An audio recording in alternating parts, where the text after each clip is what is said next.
చాలా క్లియర్ కట్గా తెలుస్తుంది. అట్లాగే ఈ సినిమాని దీన్ని 3 రోజెస్ని ఆహా వాళ్ళు ఫస్ట్ నుంచి కూడా వాళ్ళు దీన్ని ముందుకు తీసుకెళ్ళిన విధానం నిజంగా ఇవాళ ఇంత సక్సెస్ఫుల్గా ఒక 3 అమ్మాయిల గురించి ఇంకొక 6 హీరోయిన్స్ వచ్చి నిలబడ్డారంటే నిజంగా గ్రేట్. ఈ సీజన్ని ఇంత బాగా క్వాలిటీగా రాసిన మా రవి, అట్లాగే సందీప్ నిజంగా చాలా ఫ్యూచర్ ఉన్నాడు. మా రవి ఇప్పుడు చెన్నై లవ్ స్టోరీ చేస్తున్నాడు. తను సినిమా గురించి ఎంత నిలబడ్డాడో తెలుసు నాకు. అలాగే ఇవాళ ఇక్కడున్న అందరికీ కూడా కంగ్రాట్స్ చెప్తున్నాను. సూర్య ప్రతిరోజు పండుగలో చిన్న క్యారెక్టర్ చేశాడు, ఇవాళ హీరోగా చూడటం చాలా హ్యాపీగా ఉంది. అంటే నిజంగా తెలుగు అమ్మాయిలందరినీ అందరూ చెప్తూ ఉంటారు తెలుగు అమ్మాయిలను ఎంకరేజ్ చేస్తామని. ఎంకరేజ్ చేయటువంటి ఇది ఇలా చూపించడం స్టేజ్ మీద. అంటే నేను ఈ రోజుల్లో బస్ స్టాప్, ప్రేమకథ చిత్రం అన్నీ చేసేటప్పుడు అట్లా తీసుకునేవాడిని, ఎందుకంటే డైలాగులు బాగా చెప్తారని అట్లా సంథింగ్.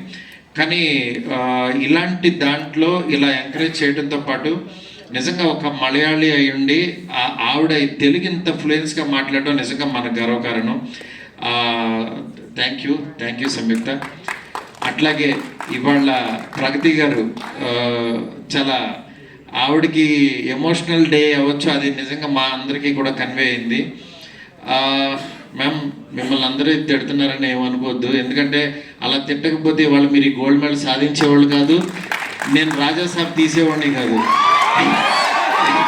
ఎందుకంటే వాళ్ళు నిజంగా చాలా వాళ్ళ పనులన్నీ మానుకుని మన కోసం టైం పెట్టి వాళ్ళ కాన్సన్ట్రేషన్ మొత్తం వాళ్ళ పాజిటివిటీ అంతా చంపుకుని ఒక నెగిటివ్ ఆలోచన తెచ్చుకుని వాళ్ళ బ్రెయిన్ అంతా నెగిటివ్ చేసుకుని ఒక మాట మాట్లాడి 4 తిట్లు తిడుతున్నారంటే అంత ఈజీ కాదు మేము. అది అలా అంత నెగిటివ్గా పాపం వాళ్ళ దగ్గర ఉన్నదే పంచుతున్నారు. వాళ్ళకి ఈ గేమ్ ఇవ్వగలరు చెప్పండి?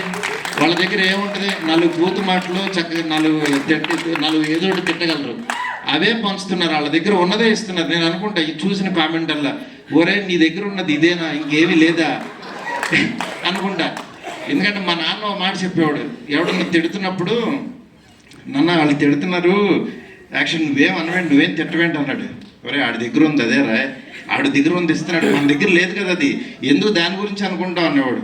అందుకని ఎవరన్నా తిడుతున్నా దాన్ని ఎనర్జీగా మార్చుకోండి, డెఫినెట్గా ఒక గోల్డ్ మెడల్ వస్తే. ఇలాగా మీరు కూడా చెప్తున్నా, మీరు తిట్టేవాళ్ళ గురించి చెప్తున్నా, మిమ్మల్ని కూడా ఎవరన్నా తిట్టేవాళ్ళని ఎత్తుక్కోండి, లేకపోతే మీరు ఏమి సాధించలేరు.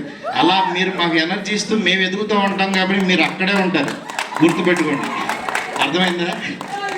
అందువల్ల నెగిటివ్ కామెంట్స్ ఇచ్చే అందరికీ కూడా చాలా థ్యాంక్స్ అండి.